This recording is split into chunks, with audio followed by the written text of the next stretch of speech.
momenta vas razrješavamo dužnosti gradonačelnika, postajete naš radnik.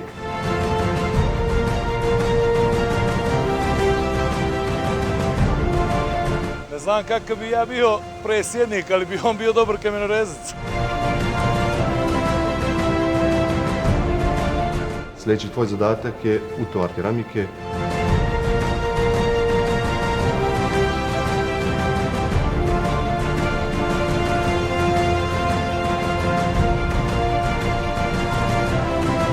Meni izgleda predodređeno da nosim nešto.